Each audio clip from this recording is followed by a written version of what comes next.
नमस्कार, मैं हूं आपके साथ अर्जुन खजूरिया और आपका स्वागत है एसडीवी न्यूज पर। अविश्वास प्रस्ताव, इसको लेकर के इस समय पूरे देश भर में चर्चाएं जो हैं वो यहां गर्म हो चुकी हैं। इसको मंजूरी भी मिल चुकी है, हालांकि चर्चा के बाद समय जो है उसको तय किया जाएगा। लेकिन इसी बीच आपको बता दें, एक सोशल मीडिया पर तेजी से वीडियो जो है वो वायरल हो रहा है और वो वीडियो जो है 5 साल पुराना है। किसका वीडियो है? प्रधानमंत्री नरेंद्र मोदी का।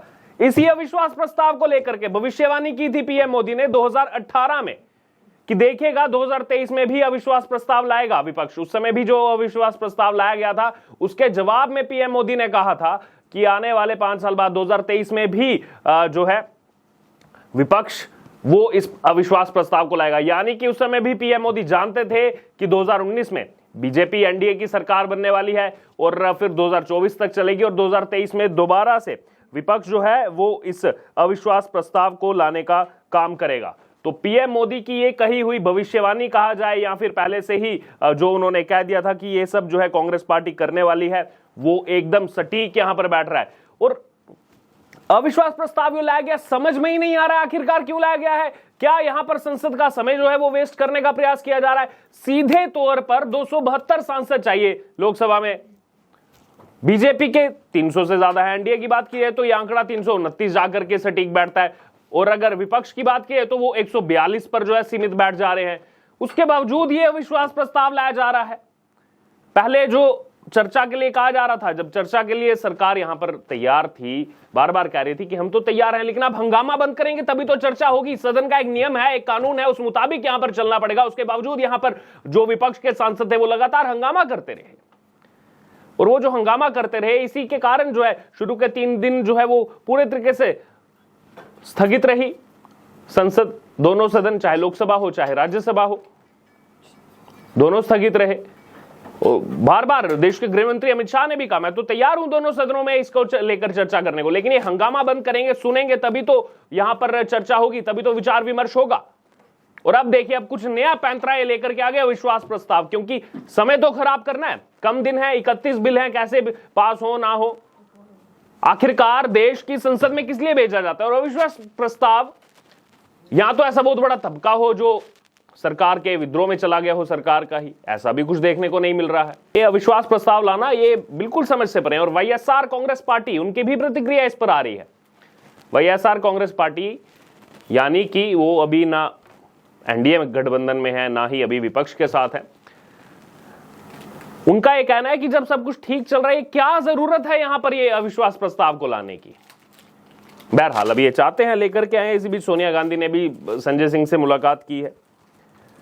इस अविश्वास प्रस्ताव की अगर बात की जाए तो यहां पर जो अपडेट आ रहे हैं, अभी लोकसभा को 2 बजे तक के लिए जो है स्थगित करना पड़ा है और मणिपुर के मुद्दे पर जो है संसद में गतिरोध बढ़ता ही जा रहा है। जब बार बार कहा जा रहा है सरकार की तरफ से कि हम तो चर्चा करने के लिए तैयार हैं दोनों सदनों में, लेकिन कोई सुने तो, विपक्षी नेता सुने तो केवल और केवल हंगामा कर रहे हैं। मिनिस्ट्री ऑफ होम अफेयर्स यानी कि जो भी आंतरिक मामले हैं ये सब अमित शाह के अधीन आते हैं और वो जब इसी को लेकर के यहां पर डिटेल्स रखेंगे तो इसमें क्या बुराई है, इसमें क्यों डर लग रहा है विपक्षी दलों को? वो एक चीज पर स्टिक हो गए हैं, पीएम मोदी की स्टेटमेंट। ठीक है, आप की मांग रखना, विपक्ष में आप मांग रख सकते हैं, लेकिन आप बाकी को तो सुने। क्या अमित शाह किसी और दल से आते हैं? अमित शाह भी इसी सरकार में है, केंद्र सरकार में गृह मंत्रालय संभालते हैं, लेकिन वो जब यहां डिटेल्स देना चाहते हैं, क्यों यहां पर बार बार जो है इस तरह का हंगामा करके सदन को स्थगित होना पड़ रहा है? ये एक बड़ा सवाल जो है वो इस समय देश के सामने उठ रहा है, जिसके लिए भेजा गया, यहां पर जनता ने चुना। उन मुद्दों को क्यों नहीं उठाया जा रहा है? बहरहाल इसी बीच केंद्रीय मंत्री स्मृति ईरानी ने राज्यसभा में कांग्रेस नेता अमी याज्ञनिक पर जोरदार हमला भी बोला। जब उन्होंने पूछा कि महिला मंत्री मणिपुर पर कब बात करेंगे, उन्होंने कहा कि महिला मंत्रियों पर संदेह मत करो, बिहार पर बोलने की हिम्मत रखो, रेड डायरी पर भी बात करो। उन्होंने कहा मैं बयान पर कड़ी आपत्ति जताती हूं क्योंकि महिला मंत्रियों ने मणिपुर, राजस्थान, बिहार पर बोला है। लाल डायरी पर बात करने की हिम्मत कब होगी? कैबिनेट की महिला मंत्री पर संदेह मत कीजिए। राज्यसभा में भी भारी हंगामा चलता रहा। तो बार बार देखिए यहां पर जो चीज निकल करके सामने आ रही है, मणिपुर पर चर्चा के लिए सरकार तैयार, और कितनी लंबी चर्चा करनी है उसके लिए सरकार तैयार है, लेकिन राजस्थान पर क्या हो जाता है, बिहार पर क्या हो जाता है, बंगाल पर क्या हो जाता है? उस समय क्यों यह मुंह पर जो है टेप बन जाती है। रेड डायरी पर क्या हो जाता है, उस पर क्यों नहीं चर्चा करना चाहते? क्या इसीलिए हंगामा किया जा रहा है, इसलिए बार बार जो है यहां पर संसद को स्थगित होना पड़ रहा है? और यहां पर ये बात करते हैं डेमोक्रेसी की, लोकतंत्र की। राजस्थान में क्या किया? मंत्री को बर्खास्त कर दिया जब सच बोला। तो यहां पर तो सरकार तैयार है, बात कर रही है और दोषियों पर कड़ी कार्रवाई करने की भी बात कर रही है, लेकिन यह भी सच है कि वो कार्रवाई जल्द से जल्द होनी चाहिए। दरअसल कांग्रेस सांसद गौरव गोगोई ने लोकसभा में अविश्वास प्रस्ताव जो है वो 12:10 पे पेश किया। स्पीकर ने इसे स्वीकार कर लिया और जल्द ही इस मामले पर चर्चा करने की बात कही। वहीं नीतीश कुमार बोले कि मणिपुर मुद्दे पर पीएम मोदी को संसद में देना चाहिए बयान। बीएसपी इसको लेकर बोली कि हम मणिपुर के साथ साथ छत्तीसगढ़, मध्य प्रदेश में दलितों पर हो रहे अत्याचार पर भी चर्चा करेंगे।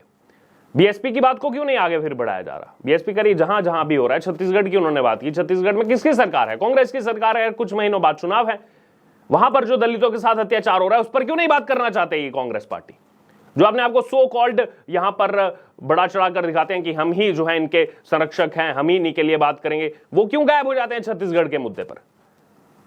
राहुल गांधी समेत तमाम जो नेता हैं, नीतीश कुमार, इनको छत्तीसगढ़ क्यों नहीं, बिहार क्यों नहीं दिखाई दे रहा है इनको? वहां के तो मुख्यमंत्री हैं। राजस्थान क्यों नहीं दिखाई दे रहा? वहां पर अशोक गहलोत, जिनको ये अध्यक्ष बनाने वाले थे, वो तो मुख्यमंत्री कुर्सी बचाने वापस जाना पड़ा उनको राजस्थान, लेकिन वहां की चर्चा नहीं करेंगे। बार बार यही कहा जा रहा है चर्चा मणिपुर पे होगी, और क्यों नहीं होगी जिस प्रकार से वहां पर हालात बने हुए हैं।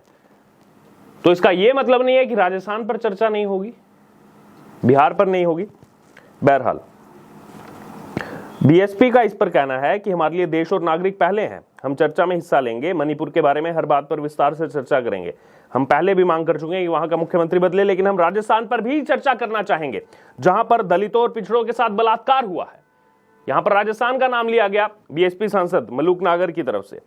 फिर उन्होंने कहा कि हम वहां पर भी सीएम बदलना चाहते हैं, लेकिन कांग्रेस पार्टी इस पर बात क्यों नहीं करना चाहती? मणिपुर पर तो चर्चा हो, लेकिन राजस्थान पर चर्चा क्यों ना हो? क्या इसका जवाब कोई कांग्रेस सांसद आकर के देगा? फिर उसके बाद उन्होंने छत्तीसगढ़ का भी नाम लिया कि वहां पर भी दलितों पर अत्याचार हो रहा है, उस पर भी चर्चा करेंगे। मध्य प्रदेश का भी नाम लिया, वहां पर भी चर्चा करेंगे। बहरहाल आज जो लोकसभा की कार्यवाही जब शुरू हुई, क्योंकि 26 जुलाई है, तो 1999 के कारगिल युद्ध में अपने प्राणों की आहुति देने वाले सैनिकों पर श्रद्धांजलि देकर के हुई। जो ये वीडियो जो वायरल हो रहा है पीएम मोदी का, इसी वीडियो को लेकर के केंद्र सरकार में संसदीय कार्य मंत्री प्रहलाद जोशी ने विपक्ष पर तंज कसा। उन्होंने कहा कि लोगों को पीएम मोदी और बीजेपी पर भरोसा है, वे पिछले कार्यकाल में भी अविश्वास प्रस्ताव लाए थे, इस देश की जनता ने उन्हें सबक सिखाया है। बहरहाल अब ये जो पूरी कहानी चल रही है अविश्वास प्रस्ताव की, क्या इसको लाना इस समय जरूरी था? 2018 में लाए थे और पीएम मोदी भविष्यवाणी कर चुके हैं, और बाकी मुद्दों पर क्यों भागा जा रहा है? मणिपुर पर चर्चा होना बेहद आवश्यक है, हम बार बार कह रहे हैं, लेकिन साथ ही साथ बाकी राज्यों में जो चीजें हो रही हैं, जो घटनाएं घट रही हैं, उन पर भी चर्चा जरूरी है। बहरहाल अब इस पूरे मामले पर आपकी जो भी राय हो आप जरूर हमारे साथ कमेंट बॉक्स में शेयर करो। इससे जुड़े तमाम अपडेट के लिए बने रहे एसडीवी न्यूज के साथ। धन्यवाद।